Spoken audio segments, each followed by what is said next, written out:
What's up mga Lodi? Nandito na ngayon sa McDonald's. Di ba? Tagal-tagal na panahon akong hindi nakapag-upload. Ngayong araw ay samahan niyo ako sa isa na namang umaatikabong kwentuhan. Congratulations sa NCAA Season 101 Men's Basketball Champion, ang San Beda Red Lions, na kung saan tinalo nga nila ang Letran Knights. At congratulations din sa UAAP Season 88 Men's Basketball Champion, ang DLSU Green Archers, na kung saan tinalo nga nila ang UP Fighting Monk. Congratulations din sa NBA Cup In-Season Tournament Champions, ang New York Knicks, na kung saan tinalo nga nila ang San Antonio Spurs.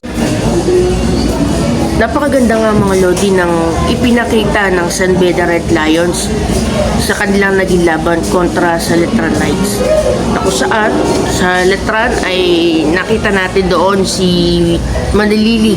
Ang ganda rin ng kanyang ginawa. Yung puso rin naman niya ay hindi mo rin naman matatawaran.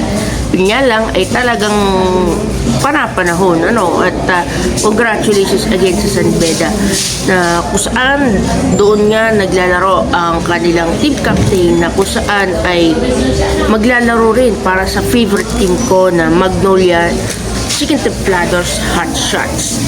Okay, na si Yuken Andrada.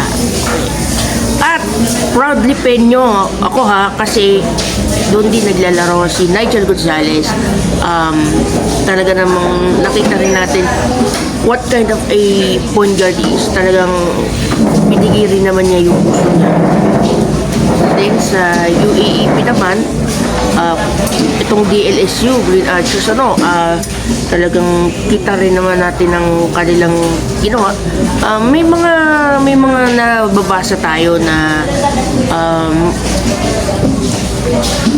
kapag raw napafoul ang kanilang player, pinapalitan, papalitan ng mas mataas na free throw percentage player. Sa isang banda, yun yung isang loophole sa basketball Pwede kasi naman talaga siyang gawin. Yun yan lang, nakakainis. Kasi ginagawa mo yun, pero wala nahanapan mo ng butas o nahanapan mo ng loophole yung mga rules and regulations. So, again, congratulations to DLSU. So, tingnan natin kung susunod na taon ay ano ang susunod na mga mangyayari. Sa NBA Cup naman, nanalo ang New York Knicks laban sa San Antonio Spurs, which my favorite team ang Spurs because of, syempre, my favorite player, Manu Ginobili. Maganda lang doon, nakita natin na kahit na injury si Victor Wembanyama, talaga naman step up naman talaga mga players. Lahat talaga ng players. So, kung ako yung tatanungin nyo, ayos lang naman matalo sa NBA Cup. Ayos lang kasi ang malaga healthy yung mga players. Wala nang iniinda. And nakita mo yung mga nag-step up yung mga players mo. At yun mga Lodi ang pinaka maganda sa lahat.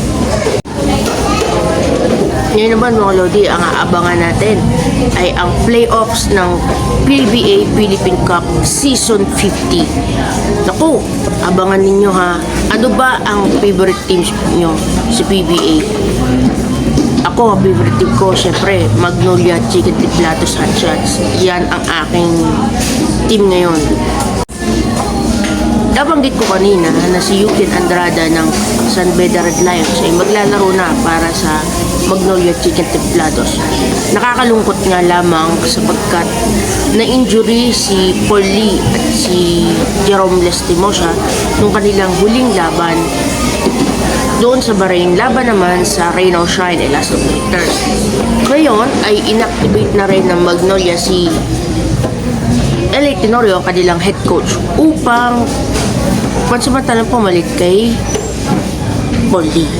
Ngayon mga Lodi, maganda to. Tignan natin.